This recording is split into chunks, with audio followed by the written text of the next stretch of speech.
Hey guys, welcome back to the channel. I hope you guys are having a great day.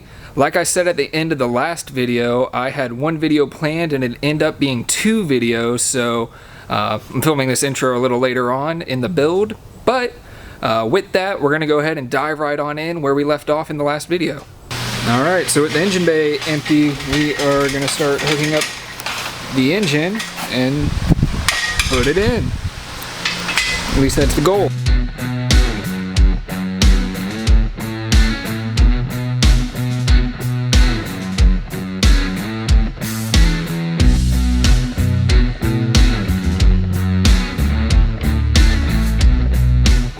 Well, here's the first test fit in the truck.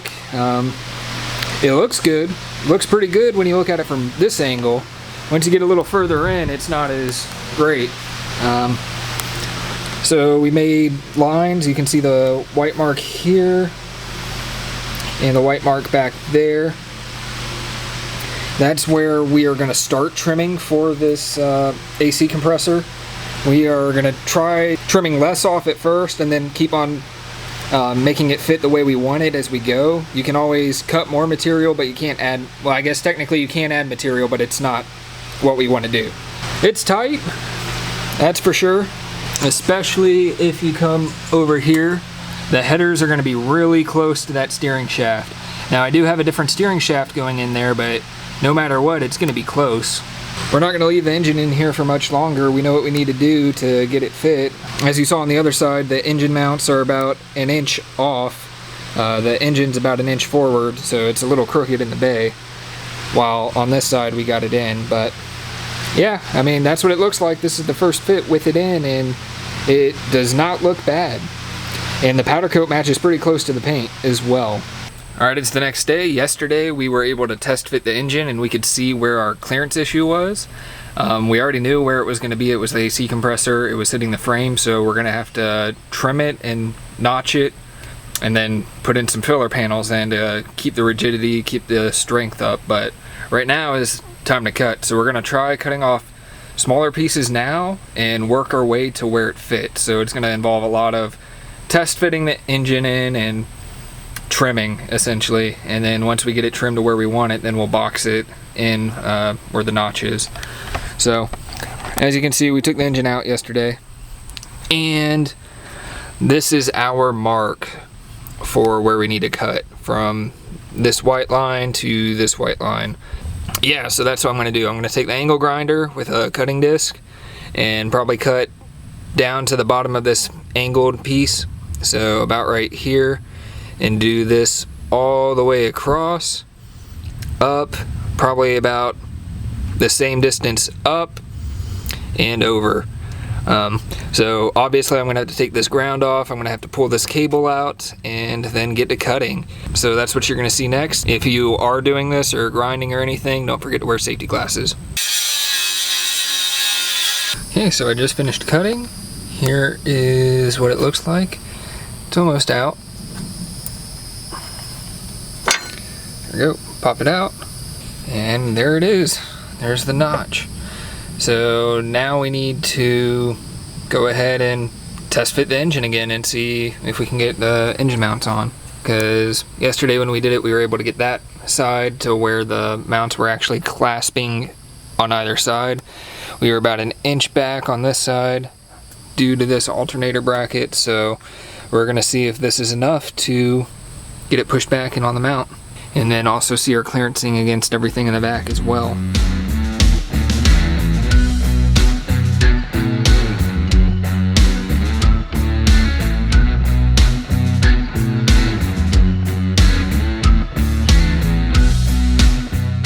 Alright, so we got the engine a little further. It's lined up with the mounts on this side and lined up with them on this side, but we still can't get it in because of the AC compressor. Now, still don't know what I'm going to do with that. We can trim more. It almost looks like there's going to be interference between the pulley and the frame though, right here. The engine's still got to go back further this way, but I don't know if we're going to get that in there. I'm going to try to, because I don't want to do a high mount AC compressor because I think they look ugly and just don't look good, but we'll see. I mean, I don't know yet. That positioning down there all depends on the transmission. So I want to use the stock drive shaft for the time being and utilize the stock transmission cross member, and that will determine how far back our engine will go, so how far back or forward it'll go, since we do have the adjustability with engine mounts. As much as I don't want to, we're going to pull the engine out and I'm going to tear the front end apart, because the only way to get the engine and transmission in there in one sweep is to get this whole front core support off. Yeah, that's what we're going to do. I'm going to take headlights out, grill off. We still have a AC condenser in there. Get all that stuff out and pull the core support out.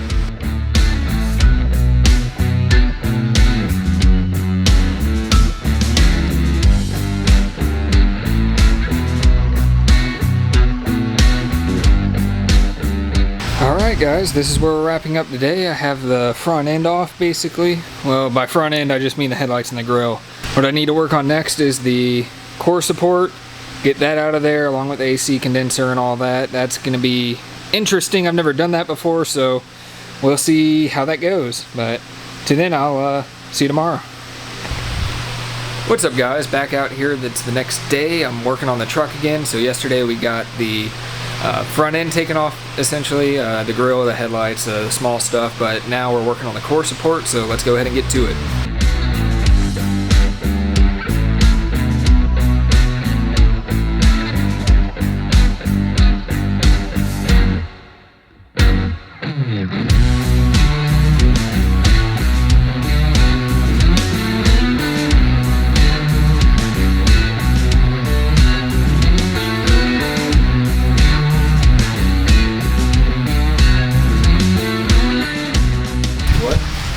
Go forward.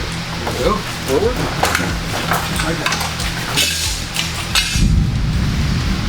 Got it? Yeah. Alright, so now have the core support off. Have a lot more room to put the engine and transmission in. Instead of going from above down, we can just go straight back. It'll make things a lot easier that way. So next, I'm going to replace the steering shaft. So I got an upgraded shaft. It is a Hooker Blackheart one. I have it in the box right over here. I'll show you guys in a second. But if you look, S10 Sonomas and Blazers have this rag joint here. So essentially what it is there's this little rubber piece in between the two ends, the steering gear output shaft and your input shaft from the steering wheel, essentially.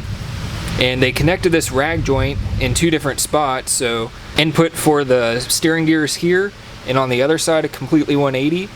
And then right here and here is the steering shaft. I could be wrong on that too. I'm not sure, that's just what I'm thinking. But if this rag joint gets worn out, that can lead to flex there, and that will allow steering play, and I'm trying to get rid of all the steering play I have. So I got the Hooker Blackheart one, which fixes this by using a U-joint here instead. And that's just a lot stronger for one, and it'll just make for tighter steering feel, so I don't have to deal with any sloppiness in the steering. If you have an S10 or Sonoma, you know about the sloppiness in the steering wheel, so hopefully that helps resolve the problem. And no, it's not the steering gear. I already replaced this with a newly remanufactured one probably a year ago or two, something like that. Eventually I would like to replace the whole steering system in the front, just so I can knock those issues out too, but this is just one step in the right direction, so I'm going to go ahead and do that. Right here is the box with the new steering shaft, so let's go ahead and open that up, pull it out,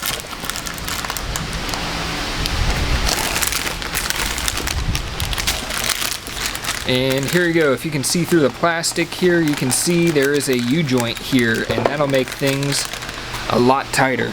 I believe that's all that's in here. Yeah, nothing else. There's some instructions, so let's go ahead and get this sucker out, get a better look. There we go. It's got the U-joint, and that looks so much better. Alright, so it's not too hard to do this. You got set screw here with a nut on it. They say to tighten all that down and then put Loctite on it to make sure it stays tight. And then we have another set screw here So the shaft is already lined up straight, the steering wheel straight, the wheels are straight. But you can see there's a bolt here, take that off, slides up and then out. When we go to put the new one on, we're gonna have to, wherever that set screw is on the shaft, we're gonna have to either drill or create a flat spot for it so it can grab onto it, and then take it off, do what we need to do to get that flat spot or that dimple, slide it back on, and then we can lock it down and put Loctite on it. So really not that tough of an installation.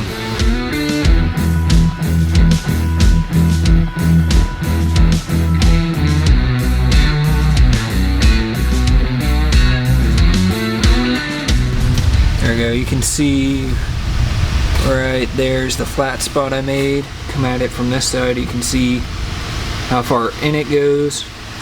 Not too bad, that's where it's going to be resting, the set screw is, so let it cool off. I gotta go grab some Loctite and we can go ahead and put this bad boy on.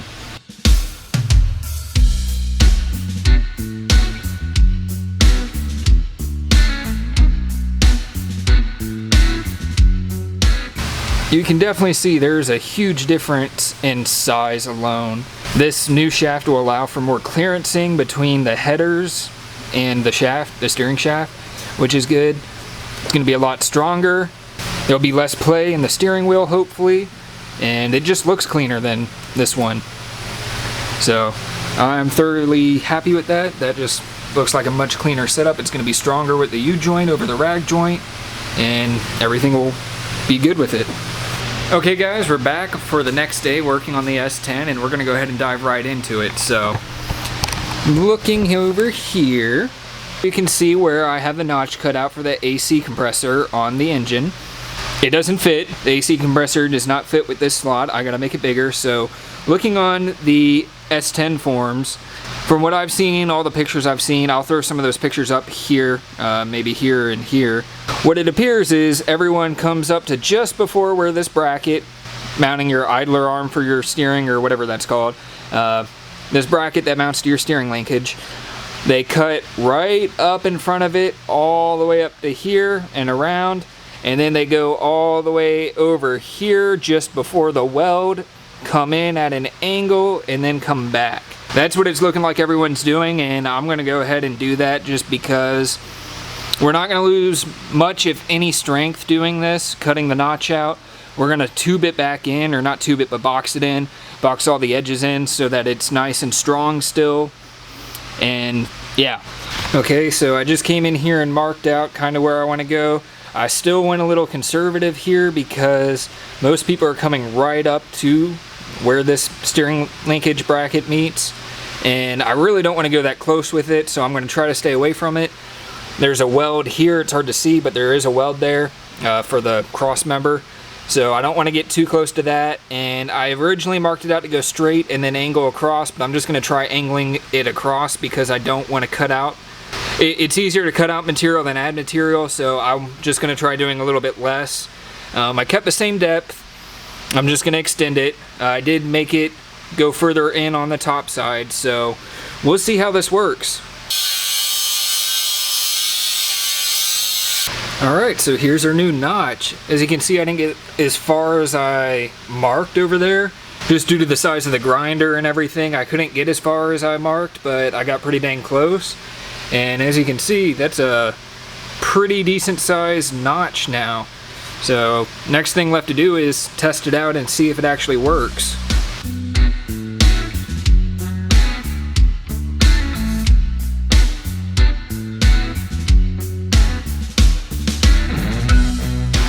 Alright, from looking, it looks like this is hitting the frame still. I need to trim down lower. As you can see, I made 2 marks. I think this bottom mark is where I'm going to need to come because we're still pretty far off. We still got another couple inches down to go.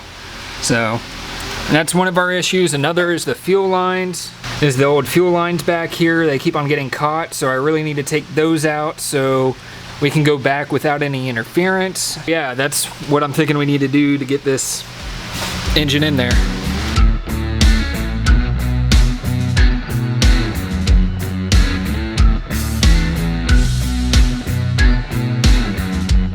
Alright, so I just got done cutting the notch, and this is what it looks like now. So, cut it significantly deeper. Hopefully that'll give us the clearance because we can't go down much further. So yeah, we're gonna go ahead and test fit it again.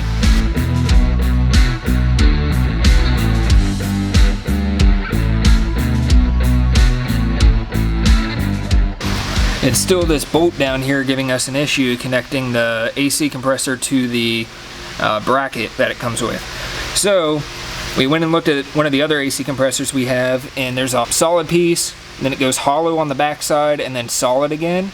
And what we're going to do is we're going to end up milling all of this off so we can just use a shorter bolt, and I don't have to cut the frame anymore. That should give us the clearance we need to be able to put it in without issue. Another issue we're running into is the pulley on the front side.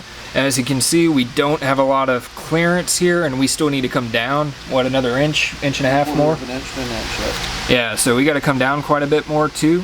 So I'm going to have to cut the frame more. Hopefully I don't have to notch the steering linkage here, the bracket for it, but I may have to just to get it to fit.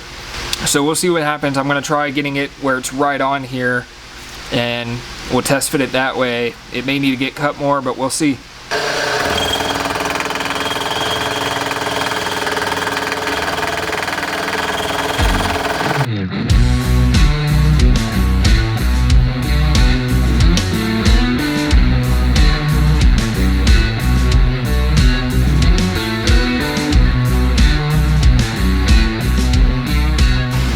Okay, so as you guys can see,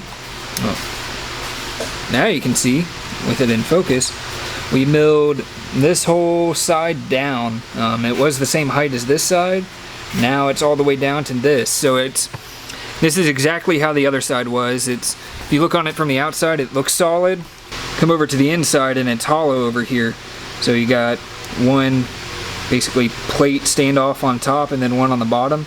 We just cut all of this down to the bottom section, and that's how we ended up with this side. So this should use the same small bolt that's already used for the alternator bracket. That's what we're going to try. So you would just have to get a duplicate one of those if you were to do this. But I'm going to go ahead and put it on, and we'll see if it goes on without issue. If you look here, this is the clearancing we got. So it was all the way out to here. Now the bolt heads all the way in, which should give us the additional clearance to actually clear the frame. So we're going to go ahead and test that out now.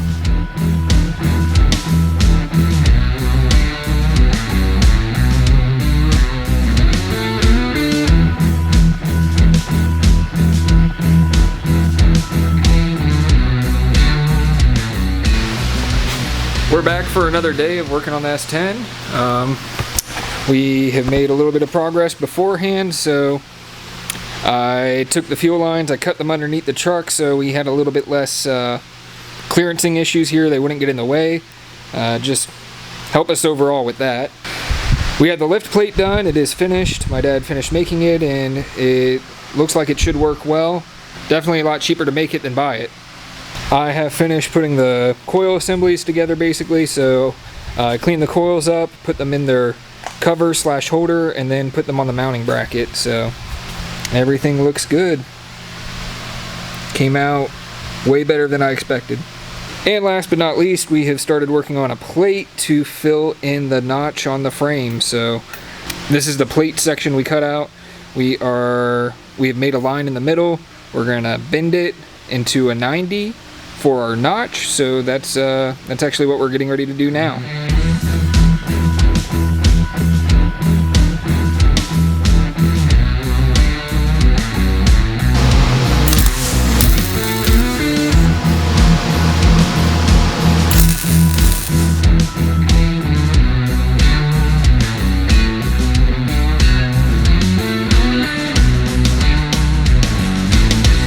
A few hours have passed and we've got a little more progress made. We have the plate welded in here all the way across the top and bottom. I just went in with the grinder and ground it all down. Don't mind all the splatter and everything. We forgot to turn the gas on, so that really does affect the quality of your weld. Anyway, got this all welded in, got it all ground down, made sure everything looks as nice as we can.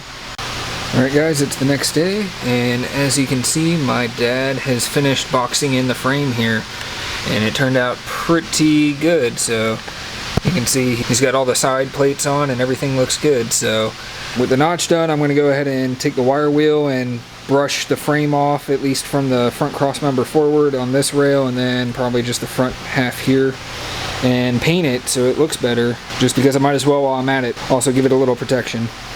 Okay guys, I got it all painted. I painted the front half of this frame rail, and I got the rest of this frame rail like I said I was gonna do. And the notch turned out great. I am very happy with it. It looks good now that it's all painted. It won't rust, don't have to worry about any of that. Everything just turned out good. So I did paint that earlier, a couple weeks ago, something like that. It just needs to be polished up and it'll shine as well. But overall, the engine bay is looking really good. I am happy with that. Now that we have this done and accomplished, we can connect the trans up to the engine and go ahead and try throwing the whole package in. So that's probably going to be the next step that we take. But we're not going to do that today. I got to get transmission fluid to fill up the new torque converter. I had to go with a higher stall torque converter because that's just what the cam called for. I'll get more details into that next, but for today I'm going to go ahead and call it. I'm happy with how it looks.